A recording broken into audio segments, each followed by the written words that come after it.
वो सेशन है पढ़े लिखे उम्मीदवार को ही वोट दें। क्या सेशन है, क्या है, सारी कहानी आपके आज के सेशन में हम बताएंगे। क्या है अनअकैडमी से जुड़ा हुआ विवाद, क्या विवाद है जिसके चलते हुए एक लाइन एक टीचर के द्वारा कही जाती है और उसे अचानक विपक्ष द्वारा लपक लिया जाता है, यह कहते हुए कि एक टीचर के द्वारा कहा गया शब्द ये थोड़े ही था कि मोदी जी को कहा गया है, ये थोड़े ही था कि सरकार को कहा गया है। क्या है वो पूरा मसला जिसके चलते हुए इन टीचर ने भी कभी नहीं सोचा होगा कि ये इतने बड़े सुपरस्टार एक दिन हो जाएंगे।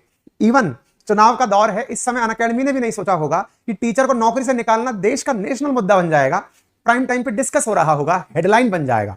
भाई साहब चुनाव का दौर है, यहाँ कभी कुछ भी हो सकता है और कभी कुछ भी हो सकता है, और किसी भी मुद्दे को कितना बड़ा बनाया जा सकता है, ये कालखंड इस समय चुनाव के समय पर चल रहा है, क्योंकि हर कोई व्यक्ति अपने तरीके से अपने एजेंडे को और अपने पॉइंट को आपके सामने सही सिद्ध करना चाहता है। अपोजिशन में जहां आम आदमी पार्टी के द्वारा अक्सर प्रधानमंत्री की डिग्री को लेकर प्रश्न उठाए गए, ये प्रधानमंत्री पता नहीं पढ़े भी हैं कि नहीं पढ़े हैं, डिग्री नहीं दिखाते हैं, वो ये दिखाने का प्रयास है कि देखिए पहले पढ़े लिखे की बात होती थी, अब तो ये मानने भी लग गए हैं कि प्रधानमंत्री ही अनपढ़ हैं। खैर, इन सभी बातों को आज के सेशन में कहेंगे, बताएंगे कि क्या कहानी है, कहां से ये मुद्दा शुरू हुआ, अल्टीमेटली अनअकैडमी किस प्रकार से ट्रोल हुआ, किस प्रकार से अनपढ़ को वोट मत देना टाइप का एक मतलब लाउड स्टेटमेंट बन गया है अब, और यह मामला जो है पूरी तरह ट्विटर पर ट्रेंड होने लगा है। अनअकैडमी को बीजेपी के सिंबल के साथ दिखाया जा रहा है, सब तरीके से ट्विटर के ऊपर अनइंस्टॉल अनअकैडमी और करण सांगवान ट्रेंड हो रहा है। सारी बातें आपको बताएंगे, लेकिन उससे पहले इंट्रोड्यूस कराते हैं जिस टीचर के कारण ये सारी कहानी निकल कर आई है। इनका नाम करण सांगवान है। अब अनअकैडमी में फैकल्टी रहे हैं, इनके चलते, क्योंकि इनके एक बयान के चलते इन्हें अनअकैडमी से निकाला गया, तो अनअकैडमी लर्नर ऐप पर लोगों ने अपना गुस्सा निकाला और गुस्सा निकालकर अनअकैडमी को अनइंस्टॉल करना शुरू किया, और साथ ही साथ अनअकैडमी की रेटिंग पे सिंगल स्टार रेटिंग, और साथ में लिखा for hurting freedom of speech by Karan Sangwan, इस कारण से आपको हम हटा रहे हैं। लोगों ने अनअकैडमी को अनइंस्टॉल किया क्योंकि करण सांगवान को अनअकैडमी ने निकाल दिया था। खैर, अब ये कौन है सांगवान, क्या हुआ था मामला, थोड़ा सा प्राप्त जानकारी जो इस समय सोशल मीडिया में चल रही है, मीडिया में चल रही है, वो जान लीजिए। बताया गया है कि करण सांगवान क्रिमिनल लॉ के अंदर मास्टर्स किए हुए हैं और टीचिंग में 7 साल का अनुभव है, हिमाचल लॉ कॉलेज से पढ़ाए गए बताए हैं, और साथ में 2020 से अनअकैडमी में पढ़ा रहे हैं। लीगल पाठशाला नाम से एक यूट्यूब चैनल है, उसके ये फाउंडर भी हैं, और इनके द्वारा जो बातें कही गई अब वो नेशनल मीडिया के अंदर हेडलाइन बन चुकी हैं। Who is Karan Sangwan, the educator sacked by Unacademy over viral video. Even बहुत सारे रेप्यूटेड मीडिया हाउसेस के द्वारा इस चीज को उठाया गया। 2 बड़े कारण थे। बड़ा कारण एक तो अनअकैडमी जो कि यूनिकॉर्न है, जिसके द्वारा इस तरह का फैसला एक टीचर के बयान पर लिया गया। बड़े लोगों के द्वारा छोटे काम भी बहुत बड़े बन जाते हैं। हम जैसे बहुत सारे एडुकेटर्स पहले भी अनअकैडमी के साथ कनेक्टेड रहे हैं। यूनिकॉर्न कंपनी है, यूनिकॉर्न कंपनी के अंदर बहुत सारे लोग काम करते हैं, आए दिन आते हैं, नहीं सेट बैठता तो चले जाते हैं। ऐसी स्थिति में एक टीचर को इसलिए निकाला जाना कि उन्होंने रिमार्क दे दिया था पढ़े लिखे वाला, तो भाई साहब अनअकैडमी को भी टारगेट ढंग से किया गया, और अनअकैडमी के पुराने तस्वीरें फोटो छांट करके अनअकैडमी के फाउंडिंग मेंबर्स के, रोमन सैनी के, गौरव मुंजाल के, कि देखो ये पीएम के साथ फोटो खिंचाए हुए हैं, देखो ये मोदी के बारे में ट्वीट किए हुए हैं, उस टाइप की चीजें भी काफी ज्यादा ट्रोल हुई। खैर, इन सभी मुद्दों को एक एक करके आपके सामने रखने का प्रयास करते हैं, बताते हैं कहां से क्या मामला निकल करके आया, क्या हुआ, कैसे एक वीडियो वायरल हुआ। उस वीडियो के अंदर पढ़े लिखे नेता को वोट देने की जो अपील है, उसके चलते अनअकैडमी के द्वारा उनको टर्मिनेट किया जाना अपने आप में एक सुर्खी बन गया। फिलहाल के लिए आप यहां पर एक ट्विटर हैंडल है जो हम चेक कर रहे थे, वहां पर जानकारी प्राप्त हुई कि इस टीचर को अनअकैडमी के द्वारा निकाले जाने पर जो अनइंस्टॉल अनअकैडमी नामक कैंपेन चला, उसके चलते 96,000 इंडिविजुअल्स ने अनअकैडमी के एप्लीकेशन को अनइंस्टॉल कर दिया। जस्ट फॉर क्यूरोसिटी मैंने इनके नाम को अनअकैडमी पर सर्च किया। किनके नाम को? अरुण सांगवान के नाम को मैंने, करण सांगवान के नाम को मैंने सर्च किया कि मैंने कहा यार अनअकैडमी पे इनके कितने फॉलोअर्स थे, क्योंकि मिलियंस में फॉलोअर्स होते हैं जब आप अच्छे फैकल्टी होते हैं, लाखों में फॉलोअर्स होते हैं। मुझे यहां पर इनके फॉलोअर्स की संख्या दिखाई दी 14,000। मतलब अनअकैडमी के लिए ये बहुत महंगा सौदा साबित हुआ। जितने ये फॉलोअर्स लेकर अनअकैडमी में नहीं आए थे, उससे ज्यादा तो इनके कारण अनइंस्टॉल हो गए हैं। भैया बहुत महंगा सौदा साबित हुआ अनअकैडमी के लिए। खैर, जिनको नहीं पता ये अनअकैडमी क्या है, जो मुझे जानते हैं टेक्निकली, मुझे लगता है कि उन्होंने अनअकैडमी कभी ना कभी मेरे साथ जुड़ा हुआ देखा ही होगा। हम भी लंबे समय तक एसोसिएटेड रहे हैं, किसी ना किसी कारण से दोनों के बीच में राहें अलग हुई हैं। लेकिन आपका जो भी पहले एम्प्लॉयर रहा होता है, उसको क्रिटिसाइज करना आज का हमारा उद्देश्य नहीं है, और विशेष रूप से तब उद्देश्य नहीं है अगर मैं आज बाहर निकल के अनअकैडमी से ये कहूं कि अनअकैडमी ने ये गलत किया था, तो मेरे लिए ये ठीक नहीं होगा। आप तो कहेंगे कि आप तो निकल आए थे वहां से, इसीलिए आप बुरा कह रहे हैं। और मेरा मानना है कि आप जिस भी ऑर्गेनाइजेशन में थे, आप उसे बुरा कह करके कहीं ना कहीं अपने आप को भी भला बुरा कह रहे होते हैं कि फिर इतने दिन तक आप वहां क्या कर रहे थे। इसलिए मेरे मुख से आप ये ना सुनने का प्रयास करें कि अनअकैडमी के बारे में मैं क्या कमेंट करूंगा। अनअकैडमी भारत के अंदर यूनिकॉर्न की हैसियत से बैठी है, नेटवर्थ $4.5 बिलियन की है, 1.5 बिलियन की फिलहाल वैल्यूएशन है, बड़ी संख्या में लोग यहां पर काम करते हैं और मतलब जो भी संभव देश के अंदर एडटेक सेक्टर्स हैं उनके अंदर जो रिनाउंड जो एडटेक सेक्टर्स हैं उनके अंदर इनका नाम आता है, टॉप 2 टॉप 3 में ये लोग रहते हैं। ठीक है, अच्छा, और ये विभिन्न प्रतियोगी परीक्षाओं की तैयारी कराते हैं, विभिन्न कंपिटिटिव एग्जामिनेशंस की तैयारी कराते हैं। ठीक है, चलिए आगे बढ़ते हैं, अब मुद्दे पर आते हैं क्योंकि अल्टीमेटली आपको मुद्दे पर आना जरूरी है। करण सांगवान ये व्यक्ति हैं जिनका आप यहां पर ये जो लोगो लगा देख रहे हैं ये अनअकैडमी का है। इनके द्वारा अपने जो टेलीग्राम हैंडल है उस पर एक नोट लिखा जाता है और वो कह रहे हैं it's being a pleasure to teach all of you, had a great time with bla bla bla, और एंड में ये लिखते हैं as Unacademy terminated Karan Sangwan sir, now Karan Sangwan sir will not be available on Unacademy platform from today itself. साहब इन्होंने ये बात यहां पर लिख करके लोगों को ये मैसेज दे दिया कि मुझे टर्मिनेट कर दिया गया है। अच्छा, इनके द्वारा जो ये मैसेज दिया गया कि मुझे अनअकैडमी ने टर्मिनेट कर दिया गया है, ये कहानी कहां से शुरू हुई, अब मैं वो आपको एक वीडियो दिखाता हूं। वहां से ऐसा लगा था मैं रहूं या हंसूं, क्योंकि मेरे पास भी बहुत सारे मेरे मेरिट्स हैं, बहुत सारे केस नोट्स हैं, बहुत सारे नोट्स हमने भी बनाए थे। ठीक है, हर किसी के लिए बहुत मेहनत है, आप लोगों को भी काम मिल गया। लेकिन एक चीज याद रखना, अगली बार जब भी अपना वोट दो, किसी पढ़े लिखे इंसान को अपना वोट देना, ताकि ये सब कुछ दोबारा जीवन में ना झेलना पड़े। ठीक है, चलो ठीक है, नेक्स्ट टाइम ध्यान रखिएगा, ऐसे इंसान को चुने जो पढ़ा लिखा हो। ठीक है, जो समझ सके चीजों को, सिर्फ ऐसे इंसान को ना चुने जिनको सिर्फ बदलना आता हो, नाम चेंज करना आता हो, है ना। तो मेक योर डिसीजन प्रॉपरली, है ना। अब मुझे भी ऐसा लगा था मैं रहूं या हंसूं, इन टीचर महोदय ने क्योंकि मेरे पास भी जो ज्ञान दिया है, अब इसी का पूरा विश्लेषण कर देते हैं हम, यहीं पर खड़े खड़े विश्लेषण कर देते हैं। आप भी शिक्षक रहे हैं, छोटा मोटा ज्ञान हमें भी है, हम भी पढ़ रहे हैं, पढ़ा रहे हैं, कॉम्पिटिटिव एग्जाम्स क्लियर एक बार नहीं 2-2 बार करके बैठे हुए हैं। इतना बेवकूफी ज्ञान के अंदर हमें भी नहीं है कि आप जो कह रहे हैं वो हमें समझ में ना आए। एक बार इनकी ही बात का हम थोड़ा सा एनालिसिस कर लेते हैं। गजब राजनीति हो रही है भाई साहब इस बात के ऊपर, लेकिन हाँ, इस विषय के ऊपर विश्लेषण अभी तक मैंने इतने वीडियोस देखे, सब लोगों ने एक लाइन तो उठा रखी है। क्या लाइन उठा रखी है? कि पढ़े लिखे को वोट देना। इससे पहले की जो लाइन ये बोल रहे हैं उस पर कोई जोर ही नहीं दे रहा है, क्योंकि कईयों के तो वो ऊपर से निकल रही है कि पता नहीं कुछ बोल रहा होगा, और कईयों को पता ही नहीं है कि कंटेक्स्ट क्या है, कि किस मामले में बोल रहा है। चलिए मैं दोनों ही बातें क्लियर कर देता हूं, क्योंकि हम ऑलरेडी इस चीज से कनेक्टेड हैं। अब आइए सुनते हैं, दोबारा से सुनते हैं। मुझे भी ऐसा लगा था मैं रहूं या हंसूं, क्योंकि मेरे पास मुझे भी मेरिट्स हैं, बहुत सारे केस नोट्स हैं, बहुत सारे नोट्स हमने भी बनाए थे। मुझे भी ऐसा लग रहा था कि मैं हंसूं या रोऊं। मेरे पास भी मेरे अपने बनाए हुए नोट्स हैं, बेयर एक्ट्स हैं, अब उनको बना करके इन्होंने रखा हुआ है। अब ये लाइन को आगे सुनते चलिए, मेरे पास भी मेरे नोट्स हैं, हंसूं या रोऊं, बेयर एक्ट्स हैं। आगे मुझे भी ऐसा लगा था मैं रहूं या हंसूं, क्योंकि मेरे पास भी बहुत सारे मेरे मेरिट्स हैं, बहुत सारे केस नोट्स हैं, बहुत सारे नोट्स हमने भी बनाए थे। ठीक है, हर किसी के लिए बहुत मेहनत है, आप लोगों को भी काम मिल गया। लेकिन एक चीज याद, अब यहां के बाद जो इन्होंने बोला वो तो सबको ध्यान है, लेकिन जो जिस बारे में बोल रहे हैं उस पर कोई चर्चा नहीं कर रहा है। मैं बताता हूं किस बारे में बात कर रहे हैं, उस पर हमने भी वीडियो बनाया हुआ है, आप चाहें तो उसे देखिएगा ताकि थोड़ा सा आपके दिमाग में क्लैरिटी आए कि ये किस विषय पर बोल रहे हैं। और सबसे इंपॉर्टेंट बात, जिस बात को उठाया जा रहा है कि इन्होंने सरकार का नाम थोड़ी लिया था, अरे भैया इन्होंने सरकार का ही नाम लिया था। अब चाहिए तो मैं प्रूव कर देता हूं, 2 मिनट मेरे साथ सेशन के अंदर आगे चलिए। इन्होंने कहा ना, आइए मैं चेक कराता हूं, आइए इन्होंने किस जगह ये बात कही, अब वो सुन लीजिए। रिसेंटली अमित शाह जी के द्वारा लोकसभा के अंदर एक बिल लाया गया था जिसमें आईपीसी, सीआरपीसी और एविडेंस एक्ट, इन तीनों के नाम परिवर्तित किए गए, इनमें धाराओं में परिवर्तन किया गया, धाराओं को बदलकर अलग धाराओं के नाम से कहा गया, नया नाम दिया गया। उस पर हमने सेशन किया है प्रॉपर तरीके से। अगर आपको समय मिले तो हमारा अपना सेशन है, हमने 16 अगस्त को हमारे एक और प्लेटफॉर्म जिसका नाम अपनी पाठशाला है, वहां पर प्रॉपर किया है इसे, कि बदल गए अंग्रेजों के जमाने के आईपीसी, सीआरपीसी और एविडेंस एक्ट। और 2 दिन पहले 16 अगस्त को जो हमने ये सेशन किया है, इस सेशन में हमने विस्तार पूर्वक ये बताया है कि अब आने वाले समय में धाराएं बदल जाएंगी। हमने अपने ट्विटर हैंडल पर इसको पूरी तरह से शेयर किया हुआ है, इंस्टाग्राम पर हैंडल किया हुआ है, और तो और हमने प्रॉपर तरीके से जब एनालिसिस दिया था तब बताया था कि आने वाले समय में जो धाराएं हैं वो बदल जाएंगी। बदलने का अर्थ है, जैसे धारा हत्या की 302 है उसको अब 101 कहा जाएगा, धोखाधड़ी की धारा 420 है उसे अब 316 कहा जाएगा, हत्या के बाद लगने वाली जो धारा 302 होती थी अब वो छिनैती की धारा में शामिल हो जाएगी। हमारा एनालिसिस सुनेंगे तो हमने भी उसमें एक लाइन मेंशन की है कि आने वाले समय में निश्चित ही ये जो कार्य इनके द्वारा किया गया है, इससे बड़ा चैलेंज उन लोगों को मिलेगा जो लोग जुडिशरी से कनेक्टेड हैं, विशेष रूप से जुडिशरी से और पुलिसिंग से जो कनेक्टेड लोग हैं वो उन्हें बड़ा इसके कारण से चैलेंजेस आने वाले हैं। चैलेंजेस क्यों आने वाले हैं? मैंने उस समय भी ये सेशन जब किया था तब भी मैंने बताया था कि CrPC, IPC, Indian evidence act, इनमें जो परिवर्तन हो रहा है, धाराएं 553 धाराएं जो हैं उनको बदल के, मतलब 160 धाराओं को उनमें से बदला जा रहा है, 356 धाराएं आईपीसी में से 175 धाराओं में बदलाव किया जा रहा है। ये जो सेक्शंस में, धाराओं में जो यहां पर बदलाव हो रहा है असल मायने में वो चुनौतीपूर्ण होगा लॉ स्टूडेंट्स के लिए, वो विशेष रूप से जो कि प्रैक्टिशनर लॉयर्स हैं या फिर वो लोग जो कि मजिस्ट्रेट परीक्षा पास करते हैं या जजेस हैं या पुलिस वाले हैं। क्यों? मैंने तब भी बताया था, हमारे इस वीडियो के अंदर भी बताया था और एक बार अब फिर से बता देता हूं। मैं क्या बताया था मैंने उस समय भी सुन लीजिएगा। मैंने यहां पर आपसे यह कहा था कि देखिए आने वाले टाइम में यह मुद्दा, क्योंकि मजिस्ट्रेट की जब आप परीक्षा देने जाते हो ना तो होता क्या है कि आपको सारे के सारे बेयर एक्ट्स में जो भी कानून में सेक्शन लिखे हुए हैं, एविडेंस एक्ट, सीआरपीसी, आईपीसी, ये आपको टिप्स पे याद होना चाहिए। जैसे हमारे राजस्थान के अंदर राजस्थान जुडिशियल सर्विसेज आरजेएस की परीक्षा होती है, हर स्टेट के अपने अपने लेवल की परीक्षाएं होती होंगी।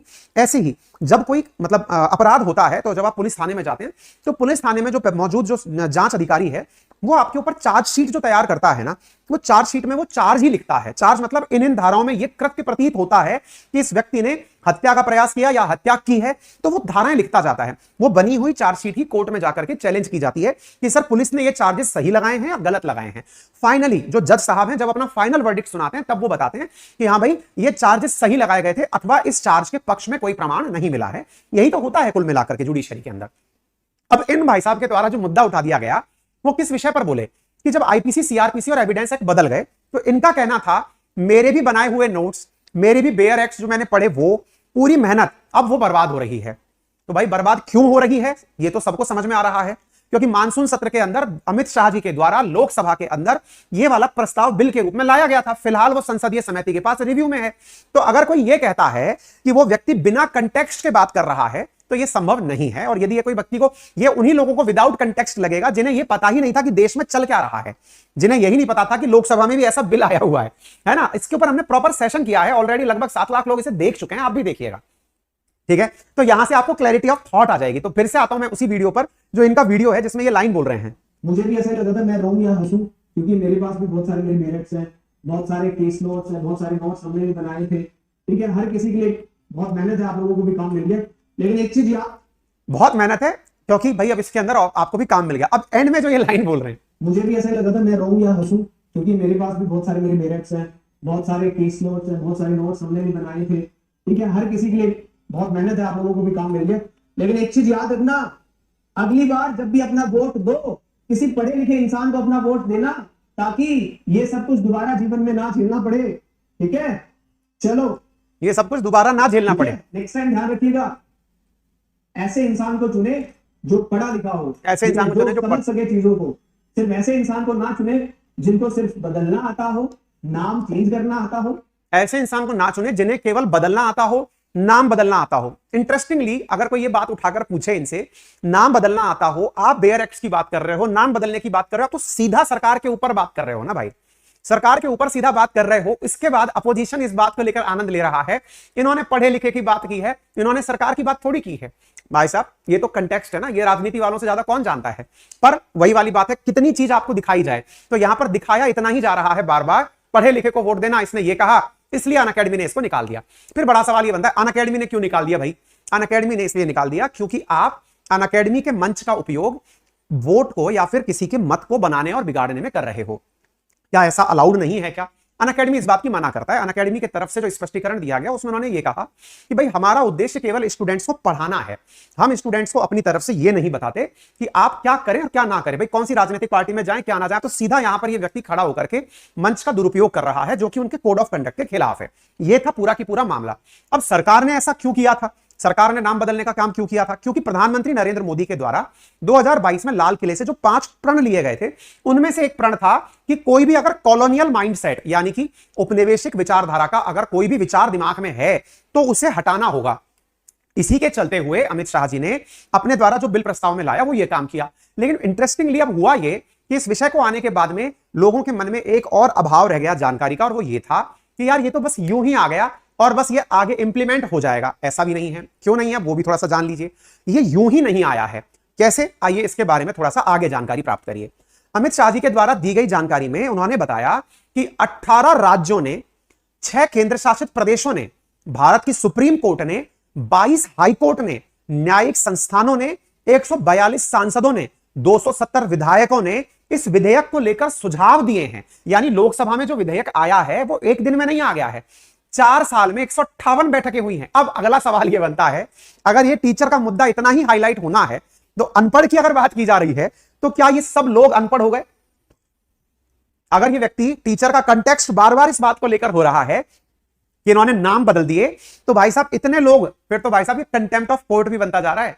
वकील साहब, आपको ये चीज भी पता होनी चाहिए कि आपने इस कोर्ट को, सुप्रीम कोर्ट को भी अनपढ़ करार दे दिया, अगर आपके सवाल का सही मायने में अर्थ निकाल लिया जाए। काश हमारी हाई कोर्ट और सुप्रीम कोर्ट इतनी वेली ना होती कि इस बात पर रिएक्ट करती। अब वो है भी नहीं कि आपकी इस बात पर रिएक्ट करें। अदरवाइज यदि ये सच है कि अगर सुप्रीम कोर्ट और हाई कोर्ट ने अपना टाइम निकालकर इस कार्य को किया है और आपका ये कमेंट कहीं ना कहीं उनकी इज्जत में गुस्ताखी है, तो आप समझ सकते हैं कि इसका मतलब भी क्या होता है। खैर, ये सब राजनीतिक माहौल है और उस माहौल में बढ़िया तरीके से इस चीज को उठाया गया। सोशल मीडिया पर आधा वीडियो डाला गया, अनपढ़ को वोट मत देना, इस आधार पर अनअकैडमी ने निकाला। ठीक है, हमने इस पर पूरी जानकारी आपको पहले भी दी। देखिए, आप में से बहुत सारे लोग यहां जब सुनने हमें आते हैं ना, तो दो विचारधाराओं से आते हैं।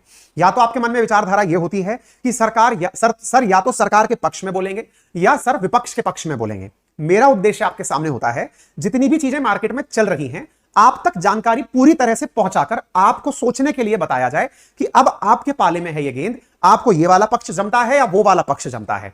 आधा ज्ञान हमेशा नुकसानदायक होता है ना। जैसे वो वाली बात है ना, पकड़ो मत। अब उसके पीछे किसी व्यक्ति ने यह भी बोला था, जाने दो, पकड़ो मत जाने दो।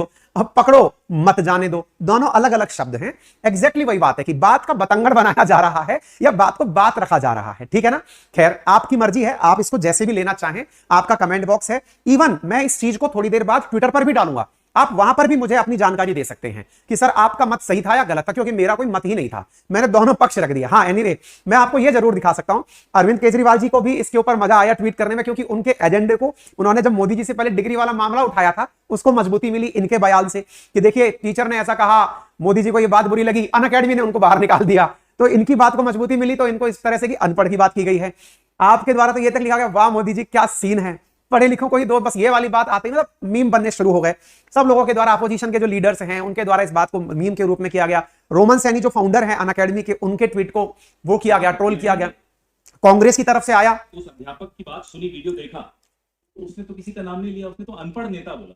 अब कोई पर्सन, ये कांग्रेस की तरफ से बोल रहे हैं कि मैंने उस अध्यापक की बात सुनी, उसने तो किसी का नाम नहीं लिया, उन्होंने तो केवल अनपढ़ नेता बोला, उससे हमें तो बुरा नहीं लगा, बुरा बीजेपी को ही क्यों लगा। अच्छा, यहां पर एक बड़ा सवाल यह भी बनता है, बीजेपी के बारे में बोला तो भी अनअकैडमी ने क्यों निकाला? लोग इसलिए इन दोनों को एक कर रहे हैं।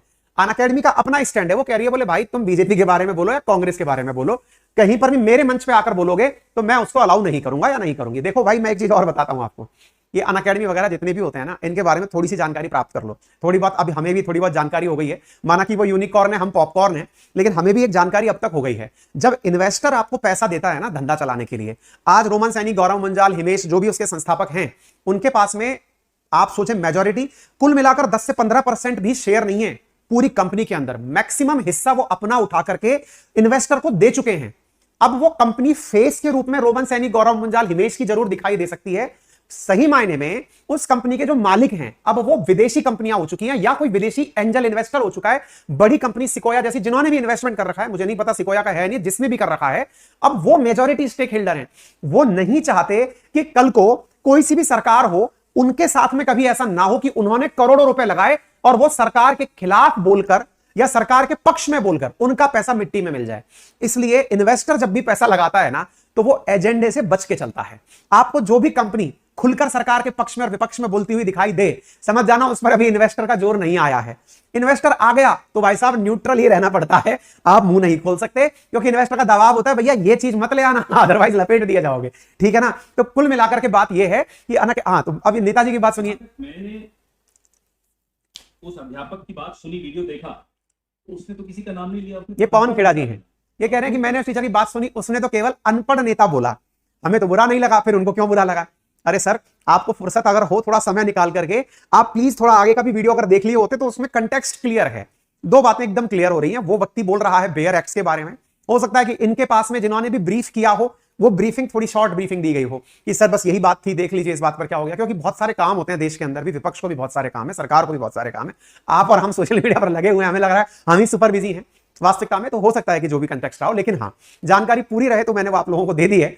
बाकी आप समझदार हैं, आपका जो मत होगा वो आप कमेंट बॉक्स में भर भर के लिखिए, आपकी जो राय है वो भी बताइए। मेरे को लगा कि इस विषय पर आपको प्रॉपर जानकारी दे दी जाए। बाकी लोगों ने सबको उठा उठा करके निकाल लिया। इतना ही नहीं, लोगों ने रोमन सैनी के पुराने भी ट्वीट्स निकाल लिए। जब पुराने रोमन सैनी अपने द्वारा इधर गौरव मुंजाल की फोटो मोदी जी के साथ में वो निकाल ली गई कि देखिए, देखो भाई सच बताता हूं मैं आपको, आप पता नहीं कितने बड़े नेता हो, कितने बड़े आप अभिनेता हो, चाहे रोमन हो, चाहे गौरव हो, चाहे मैं हूं, चाहे आप हो, हमारी नजर में जितने बड़े राहुल गांधी जी स्टार हैं उतने ही मोदी जी स्टार हैं। बाकी चाहे केजरीवाल जी भी हो, अगर मुझे अपॉर्चुनिटी मिले, मैं मेरी बात बताता हूं, बाकी तो चलो छोड़ो इन सब लोगों को, ये तो सब बड़े लोग आ गए भाई, यूनिकॉर्न वाले हैं, हम पॉपकॉर्न वाले बताते हैं। मेरे घर के आगे से राहुल गांधी जी की पदयात्रा निकली थी। मैं सुबह से लेकर के जब तक राहुल गांधी जी चले उनको कवर करते हुए, अपना अंकित अवस्थी ब्लॉग करके चैनल है, मैंने वहां पर प्रॉपर तरीके से उनको शूट किया। मेरे लिए यार आप समझ रहे हो, देश का नेता जा रहा है, मेरे लिए बहुत बड़ा वो था, अवसर था। मैंने कोशिश भी की कि भाई यार इनके नजदीक पहुंच करके इनके साथ कोई इंटरव्यू सेशन किया जाए, पर कनेक्शन नहीं बन पाया। मेरे लिए समझ रहे हो मतलब कितनी अपॉर्चुनिटी हो, काश राहुल गांधी जी के साथ मेरी फोटो हो। एग्जैक्टली ऐसे ही अगर मोदी जी भी कहीं से गुजर रहे हो, अपॉर्चुनिटी है यार, देश का हर नागरिक चाहता है कि देश का प्रधानमंत्री है फोटो हो। मैं चाहता हूं मेरे सीएम के साथ फोटो, अपनी तस्वीरें हो, किसको बुरा लगता है। ये जब लोग आज मुझसे कम उम्र के हैं गौरव मुंजाल, मुझसे कम उम्र के हैं रोमन सैनी, इनकी इतनी हैसियत तो पहुंच गई कि यार ये गौरव मुंजाल रोमन सैनी उठ करके पीएम के साथ, नेताओं के साथ, सीएम के साथ, बड़े बड़े लोगों के साथ उठ बैठ रहे हैं। मेरे लिए तो यार ये लोग बड़ा काम कर रहे हैं। लेकिन हाँ, इनके पुराने वीडियो निकाल लिए गए, पुराने ट्वीट्स निकाल लिए गए, रोमन सैनी के ट्वीट निकाले गए जिसमें कि मोदी जी के बारे में ट्वीट किया गया। लोग कह रहे हैं देखा तुम तो पहले ही मोदी मोदी करते थे, तुम्हारा तो पहले ही इंटेंशन है, यानी कि तुम पहले से ही अनअकैडमी मतलब मोदी है।